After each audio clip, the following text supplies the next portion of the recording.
Benarkah kita mengatakan engkau adalah saudaraku? Benarkah kita telah mengatakan hada yaumul marhamah, kasih sayang buatmu, sahabat buatmu, sedulur buatmu? Kanjeng Nabi mengatakan itu kepada orang-orang musyrik Quraisy saat itu.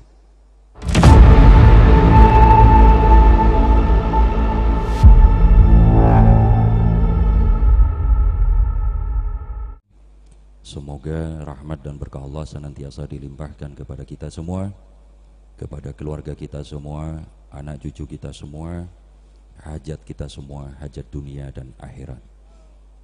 Salawat dan salam mari kita hadiahkan selalu kepada kekasih hati kita baginda Rasulullah Muhammad sallallahu alaihi wasallam dan keluarganya.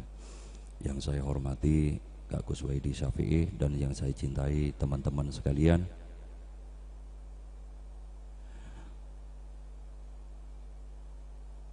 Saya ingin mengawali dengan ungkapan kegelisahan seperti ini. Kebetulan Kak Gus sudah memantik tadi. Betapa memang sungguh amat mengerikan kita semakin bertambah umur, bertambah ilmu, tetapi perilaku kita justru semakin buruk akhlaknya. Akhlak kepada sesama muslim, akhlak kepada sesama manusia. Perilaku demikian, teman-teman, itu dengan sangat meyakinkan melanggar begitu banyak ayat dan hadis sekaligus. Begitu dalam pelanggaran-pelanggaran yang dilakukan oleh sosok-sosok yang seperti itu terhadap tumindae Kanjeng Nabi sallallahu alaihi wasallam. Kita ini kalau tidak ittiba, neladani hal-hal konkret dalam hidup kita sehari-hari, kalau bukan kepada Kanjeng Nabi sallallahu alaihi wasallam, lalu kepada siapa? Kan mestinya beliau itulah suri tauladan terfinal, terkonkret yang kita mesti perjuangkan tahun demi tahun hingga akhir hayat, supaya semakin banyak babakan tumindae Kanjeng Nabi yang bisa kita ikuti atau lakoni. Kan begitu. Lalu yang menjadi sejenis anomali, lisan kita mengatakan bahwa kita ittiba Kanjeng Nabi, kita mencintai Kanjeng Nabi, kita membela Kanjeng Nabi, tetapi ejawantah konkret dari perilaku kita itu bertabrakan mutlak dengan suri tauladan Kanjeng Nabi. Lisan kita mengatakan ngikuti Kanjeng Nabi, tapi di waktu yang sama kita menginjak-injak suri tauladan Kanjeng Nabi sallallahu alaihi wasallam. Nauzubillah min dzalik. Ayat-ayat tentang ini, sejenis ini, tema ini, hadis-hadis tentang ini, itu amat sangat luar biasa banyaknya dalam hasanah kita itu. Saya mulai dengan cara begini. Saya nukilkan beberapa ayat saja di Al-Quran terkait dengan tema ini, yang ini insya Allah bisa dipertanggungjawabkan secara ilmu munasabah. Innalladzina yagudduna aswatahum inda Rasulillah, sesungguhnya orang-orang yang merendahkan suaranya di hadapan Kanjeng Nabi sallallahu alaihi wasallam, ulaikal ladzina imtahanallahu qulubahum littaqwa, mereka itulah ciri-ciri dari orang yang telah ditanamkan ketakwaan di dalam hatinya. Mari catat cluenya, merendahkan suaranya di hadapan Kanjeng Nabi sallallahu alaihi wasallam. Merendahkan suaranya ini sepadan dengan ittiba, manut, takdim, patuh, ngikuti, ngekori apapun suri taudalan Kanjeng Nabi, kan begitu. Saya berkata kepada anak saya misalnya, bahwa kamu belajar yang rajin. Kalau anak saya memang beradab sama saya, patuh sama saya, hormat sama saya, cinta sama saya, maka dia pasti akan menjawab dengan suara yang tidak tinggi, kan begitu ya? Kan tidak mungkin kita mengatakan, wah anak saya patuh sama saya, tapi ketika saya bilang sama dia, bahwa kamu sana belajar, lalu dia berkata, buat apa belajar? Bukan begitu yang dimaksud, ya guduna aswatahum inda Rasulillah. Kepatuhan, ketundukan terhadap Kanjeng Nabi termasuk tentu saja segala suri tauladan yang telah beliau lakukan sebagai patron bagi hidup kita di masa depan, masa kini dan masa depan. Oke ya, sampai di sini kita sepakat bahwa orang-orang yang menundukkan, merendahkan ittiba Kanjeng Nabi itu adalah orang-orang yang di hatinya telah ditanamkan ketakwaan oleh Allah. Mudah-mudahan kita semua begitu, nggih. Amin. Lalu saya coba nukilkan satu sirah yang amat terkenal. Ketika Fathu Makkah itu, Kanjeng Nabi masuk kota Mekkah dengan 10.000 pasukan. Yang dalam tradisi masa itu tidak ada satupun kekuatan yang bisa menandingi kekuatan itu. Sampai Abu Sufyan bin Harb berkata, sungguh tidak akan ada satu golongan pun yang bisa membendung pasukan Islam hari ini. Begitu, saking besarnya pasukan Kanjeng Nabi. Kanjeng Nabi ketika masuk ke Mekah itu dengan kekuatan penuh itu, memasuki orang-orang Quraisy musyrik yang selama ini menyakiti beliau itu dengan luar biasa. Apa yang beliau katakan? Beliau mengatakan, hada yaumul marhamah walaisa hada yaumul malhamah wa antum tulaqo. Ini adalah hari kasih sayang, bukan hari pembalasan. Wa antum tulaqo, dan kalian semua bebas merdeka. Siapa yang masuk ke Masjidil Haram aman. Siapa yang masuk ke rumah Abu Sufyan aman.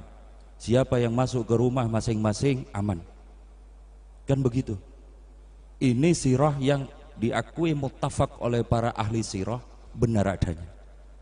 Coba kita breakdown ya. Kita berguna membaca sejarah itu kan untuk diterapkan secara kontekstual di hari ini, kan begitu. Bukan hanya untuk menghafal tanggal atau nama-nama, supaya produktif buat hidup kita hari ini. Coba kita breakdown, kita bawa satu contoh sirah ini ke dalam hidup kita hari ini. Benarkah kita mengatakan engkau adalah saudaraku? Benarkah kita telah mengatakan hada yaumul marhamah, kasih sayang buatmu, sahabat buatmu, sedulur buatmu? Kanjeng Nabi mengatakan itu kepada orang-orang musyrik Quraisy saat itu. Yang kita saksikan hari ini begitu banyak saudara kita yang mengatakan hal sebaliknya kepada orang-orang yang beriman dan berislam.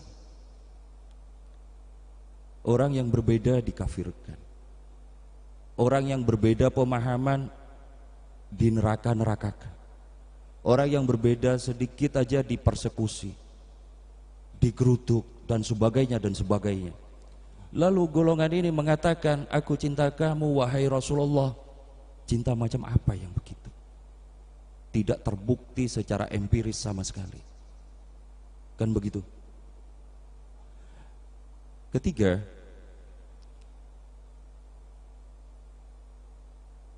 Al-Quran itu meletakkan begitu banyak ayat yang terkait dengan ciri-ciri orang yang sungguh-sungguh iman kepada Allah, orang yang sungguh-sungguh beramal soleh ya, itu cirinya itu selalu membuahkan welas asih kepada orang lain. Jangankan kepada sesama muslim, innamal mu'minuna ihwatun fa aslihu baina hawaikum, kan begitu. Sesungguhnya sesama muslim, sesama mukmin itu sesaudara, maka saling berbuat baiklah antar kalian, kan begitu. Jangankan kepada sesama muslim, Kepada yang berbeda sekalipun itu, tidak ada ajaran Islam di Al-Quran itu yang membolehkan kita itu bersikap keras, kasar, intimidatif, apalagi menghancur-hancurkan tanpa alasan-alasan yang hak. Alasan haknya itu cuma 3. Dalam Mumtahanah itu dikatakan, 1, kecuali mereka itu mengusirmu dari tanahmu. Yang kedua, kecuali mereka itu bersekutu untuk mengusirmu dari tanahmu. Kebalik. Yang pertama, kecuali mereka memerangimu. Yang kedua, mengusir dari tanahmu. Yang ketiga, bersekutu untuk melakukan 2 hal itu. Nuhun sewu, mohon maaf, di negeri ini mana ada praktek kayak gitu? Kan gak ada. Jadi sampai di sini, syarat mutlak untuk lalu bersikap keras kepada mereka yang berbeda dengan kita sama sekali tidak terpenuhi. Lalu pertanyaannya, apa alasannya melakukan itu?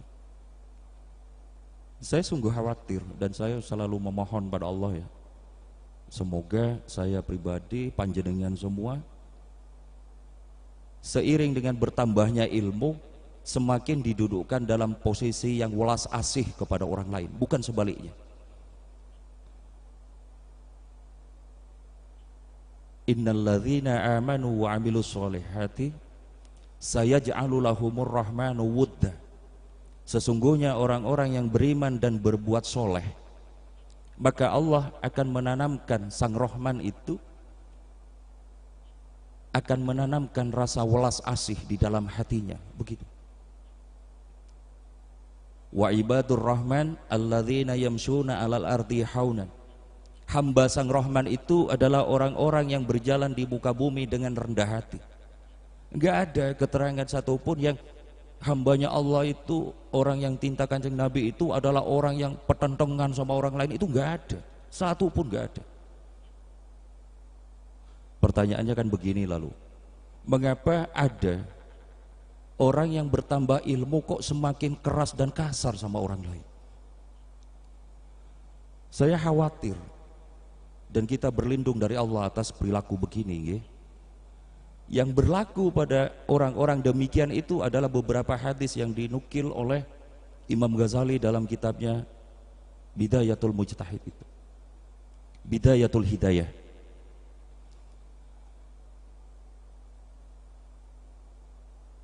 Ada hadis yang dinukil Imam Ghazali begini,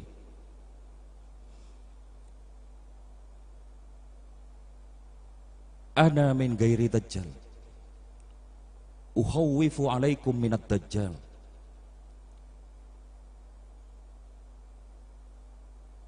Aku khawatir pada kalian kepada godaan dajjal yang bukan dajjal yang sesungguhnya. Waqala, sahabat berkata, ma huwa ya Rasulullah, apa gerangan yang dimaksud itu wahai Kanjeng Nabi? Waqala, Kanjeng Nabi dawuh, ulama usu, ulama tapi akhlaknya itu jelek. Oke, kata ulama di sini nggak pantas diartikan ulama sebagaimana dimaksud Al-Qur'an, innama yasyallah min ibadihil ulama. Kata ulama su di sini ini lebih tepat disebut sebagai orang yang berilmu tapi akhlaknya buruk. Itu oleh hadis ini disebut sebagai dajjal yang bukan dajjal yang sesungguhnya. Artinya dajjal sesungguhnya itu nanti akan datang, tetapi figur sosok-sosok yang berperilaku bagai dajjal itu ada, disebut sebagai ulama su.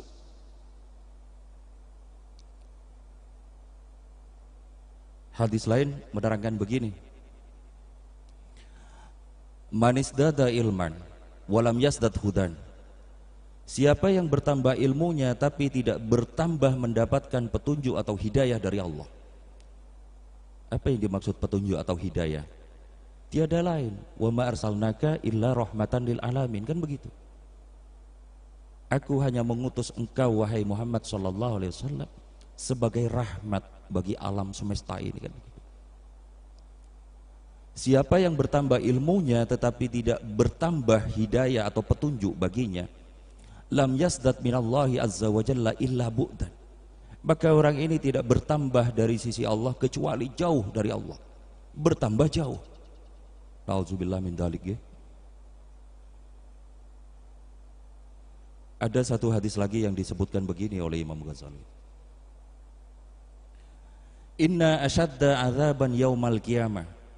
Sesungguhnya azab yang paling pedih pada hari kiamat itu akan ditimpakan kepada alimun, orang berilmu, lam yanfa'hu Allahu biilmih, yang ilmunya itu tidak menghantarkannya semakin dekat kepada Allah. Apa yang dimaksud semakin dekat kepada Allah? Tiada lain, rahmatan lil alamin, welas asih kasih sayang sama alam semesta, sama orang lain, sama golongan kita atau golongan lain. Teman-teman, terakhir nggih, saya ingin tuturkan sedikit saja dari hasanah sejarah Islam awal ya, tentang muasal lahirnya kaum Khawarij itu. Pada masa Kanjeng Nabi SAW, setelah perang Hunain, begitu banyak harta rampasan perang waktu itu, bahkan disebut-sebut sebagai ghanimah terbesar dalam sejarah peperangan Islam, dalam sejarah peperangan Kanjeng Nabi waktu itu. Kanjeng Nabi lalu membagi ghanimah itu dengan pembagian yang tidak seperti biasanya. Para sahabat terkemuka tentu manut aja sama Kanjeng Nabi. Lalu ada satu orang yang bernama Abdullah bin Dzil Khuwaisirah yang juga ikut berperang, berkata kepada Kanjeng Nabi, "I'dil ya Muhammad, berbuat adillah wahai Muhammad." Jadi orang ini protes sama Kanjeng Nabi, meminta Kanjeng Nabi berbuat adil dalam pembagian ghanimah itu. Kanjeng Nabi lalu menjawab kepada orang ini, "Aku adalah orang yang paling bertakwa kepada Allah. Aku adalah orang yang dibimbing Allah. Bagaimana mungkin aku tidak adil?" Waktu itu di dekat Kanjeng Nabi ada sahabat Umar bin Khattab sama, kalau yang disebutkan, Khalid bin Walid. Kedua sahabat ini berkata kepada Kanjeng Nabi, "Wahai Rasulullah, izinkan ku tebas kepala orang ini." Tapi sama Kanjeng Nabi enggak boleh, tidak usah. Yang mengerikan adalah keterangan berikutnya tentang hadis ini. Kelak dari golongan ini akan lahir sekelompok orang yang sholat kalian tidak ada apa-apanya dibanding sholatnya dia. Coba bayangin, waktu itu ada Sayyidina Umar bin Khattab dan Khalid bin Walid ya, yang gak kebayang sholatnya kayak apa. Sholat kalian tidak ada apa-apanya dibanding golongan ini. Puasa kalian tidak ada apa-apanya dibanding golongan ini. Mereka membaca Al-Quran tetapi hanya sampai tenggorokan. Agama melesat dari diri mereka sebagaimana panah melesat dari busurnya. Seperti itu. Ini ramalan Kanjeng Nabi. Kanjeng Nabi juga meramalkan kepada Sayyidina Ali bin Abi Thalib, kelak engkau akan syahid dengan cara begini. Tangan Kanjeng Nabi bergerak begini di dahinya ya, maksudnya ditebas pedang. Dan pembunuhmu adalah seburuk-buruknya manusia. Kita lalu tahu Sayyidina Ali itu syahid di tangan Abdurrahman bin Muljam, kan begitu? Abdurrahman bin Muljam bagian dari kaum Khawarij. Abdurrahman bin Muljam ini dituturkan orang yang hafal Al-Quran, orang yang ahli Al-Quran. Sampai di eranya Sayyidina Umar bin Khattab itu dikirim ke Mesir untuk ngajarin ilmu Al-Quran. Bila malam dia bertahajud, bila siang dia berpuasa. Tetapi yang diramalkan Kanjeng Nabi terjadi. Kita itu mau ngomong apa di hadapan hal seperti ini? Kecuali memohon berlindung kepada Allah supaya kita tidak menjadi golongan demikian, kan begitu?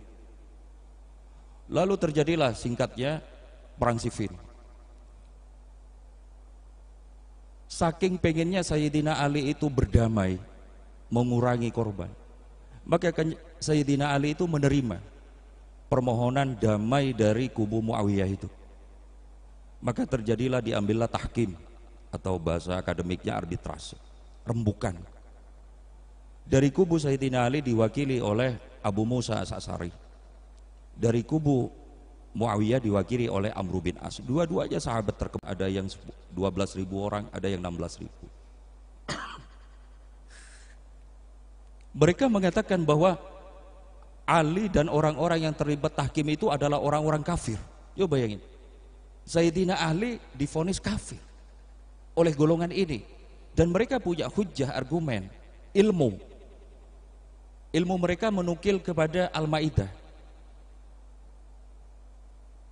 wa man lam yahkum bima anzalallah faulaika humul kafir. Siapa yang tidak menetapkan hukum berdasar hukum Allah, mereka orang-orang kafir. Di Al-Maidah sampai 3 kali. Wa man lam yahkum bima anzalallah faulaika humud dalimun, wa man lam yahkum bima anzalallah faulaika humul fasikun. Jadi golongan Khawarij ini mengatakan bahwa Sayyidina Ali dan orang-orang yang berdamai melalui rembukan itu adalah golongan orang-orang yang tidak menetapkan hukum berdasar hukum Allah. Ke atas dasar itulah mereka memutuskan bahwa Sayyidina Ali dan orang-orang itu orang kafir yang halal darahnya. Mereka punya pendapat itu. Saking inginnya Sayyidina Ali merangkul kembali orang-orang yang keluar dari barisannya itu, pendek kata, beliau lalu mengutus salah seorang sahabat terkemuka namanya Abdullah bin Umar, putranya Sayyidina Umar. Abdullah bin Umar menemui mereka, ya, dan menanyakan, apa gerangan yang menjadi kebencian kalian kepada Ali dan tuntutan kalian apa? Mereka menjawab, ada 3. Abdullah bin Umar berkata lagi, apakah jika saya memberikan penjelasan kepada kalian dari Al-Quran dan Sunnah Nabi, lalu kalian puas dengan jawaban saya, apakah kalian berkenan untuk kembali menjadi kebarisan Sayyidina Ali? Mereka berkata, tentu, kami adalah orang-orang yang membela Al-Quran dan Nabi. Begitu coba jawaban mereka, begitu. Lalu Abdullah bin Umar berkata, katakan, apa yang menjadi keberatan kalian? Ada 3 yang mereka persoalkan. 1, Ali tidak lagi menetapkan hukum berdasar hukum Allah. Yang dimaksud adalah arbitrase tadi, ya, deal itu. Yang kedua, Ali ini memerangi tetapi tidak mengambil ghanimah dan tawanan perang sebagaimana yang dilakukan Rasulullah. Berarti Ali ini bukan lagi Amirul Mukminin tapi Amirul Kafirin, begitu kata mereka. Kalau memang Ali memerangi orang-orang yang menyelisihi agama ini, maka Ali adalah Amirul Mukminin dan wajib bagi Ali untuk mengambil ghanimah dan tawanan perang. Begitu, ya. Terus yang ketiga, dalam perjanjian dengan Muawiyah itu kan tidak disebutkan Ali Amirul Mukminin, tidak, tapi adalah Ali bin Abi Thalib. Itu jadi masalah buat mereka. Mereka mengatakan, kalau Ali melepaskan posisinya sebagai Amirul Mukminin, maka berarti dia ini bukan lagi Amirul Mukminin tetapi Amirul Kafirin. Begitu. Lalu Abdullah bin Umar menjelaskan begini, untuk persoalan pertama, di Al-Quran itu ada 2 ayat yang menjelaskan dibolehkannya mengutus 2 hakim untuk mendamaikan. 1 terkait dengan buruan, membunuh hewan buruan di waktu ihram. Dan yang kedua, ketika suami istri itu bertengkar tidak bisa didamaikan, maka kedua belah pihak itu mengirim utusan untuk rembukan. Lalu Abdullah bin Umar berkata begini, coba pikirkan dengan akal sehat kalian, apakah perkara persaudaraan dan darah sesama muslim itu tidak lebih besar daripada perkara urusan suami istri yang boleh pakai tahkim gitu? Mereka menjawab, Anda benar. Apakah Anda puas? Puas. Jawaban mereka begitu. Lalu perkara kedua tentang ghanimah. Jadi Siffin itu kan terjadi setelah perang Jamal ya. Abdullah bin Umar berkata, Sayyidah Aisyah itu adalah ibunda kaum mukminin. Apakah kalian rela menjadikan Sayyidah Aisyah itu sebagai tawanan dalam perang Jamal? Jika kalian melakukan itu, maka kalian adalah jelas kafir. Jika kalian tidak menganggap Sayyidah Aisyah itu sebagai ummul mukminin, maka kalian adalah kafir. Apakah kalian puas? Ya, kami puas, begitu. Lalu yang ketiga, terkait Sayyidina Ali tidak pakai nama Amirul Mukminin itu, Abdullah bin Umar mengatakan, dulu dalam perjanjian Hudaibiyah antara Nabi SAW dengan waktu itu diwakili oleh Abu Sufyan dan Suhail bin Amr ya. Kanjeng Nabi mengatakan kepada Sayyidina Ali yang waktu itu menjadi juru tulisnya, tulislah, inilah kesepakatan Muhammad Rasulullah. Lalu tiba-tiba dipotong oleh Suhail bin Amr. Suhail mengatakan, jangan ditulis Muhammad Rasulullah, karena kalau ditulis Muhammad Rasulullah berarti kami menerima engkau sebagai Rasulullah. Kami tidak perlu berperang denganmu jika kami menerima. Gantilah dengan Muhammad bin Abdullah. Lalu Kanjeng Nabi mengatakan, hapuslah tadi, ubahlah dengan Muhammad bin Abdullah. Tepat saat itu Kanjeng Nabi bisik sama Sayyidina Ali, kelak engkau akan mengalami hal seperti ini. Dan terjadilah saat itu. Setelah dijelaskan tiga ini, ada 2000 orang yang lalu kembali ke pasukannya Sayyidina Ali, dan insaf lah ya katakan. Tetapi selebihnya tidak, dan mereka semakin menjadi-jadi. Bahkan salah satu sahabat terkemuka itu dibunuh oleh mereka itu. Anak-anak dibunuh, perempuan dibunuh. Segala yang bukan golongan mereka itu dibunuh, diperangi, dirampas. Kata An-Nadwi, perilaku demikian tidak pernah dikenal di dalam sejarah peperangan Nabi Muhammad SAW. Nabi tidak pernah mengizinkan memerangi, menyakiti perempuan dan anak-anak. Dan mereka membenarkan itu. Oke ya teman-teman ya. Sampai di sini kita insya Allah dapat keterangan yang jelas ge. Mari kita berhati-hati terhadap tipu daya hawa nafsu dan setan yang berselubung atas nama ilmu. Niscaya selalu buahnya orang yang patuh pada syariat itu hanya dua, darul mafasid wa jalbul masoleh. Selalu menghindarkan keburukan dan selalu memperjuangkan kebaikan. Jangan terkecoh kita mengatakan ini menurut Al-Quran, ini menurut sunnah Nabi, tetapi ejawantahnya itu adalah bertabrakan dengan rahmatan lil alamin. Segala yang ittiba kepada Al-Quran dan Kanjeng Nabi, insya Allah itu selalu selaras dengan rahmatan lil alamin.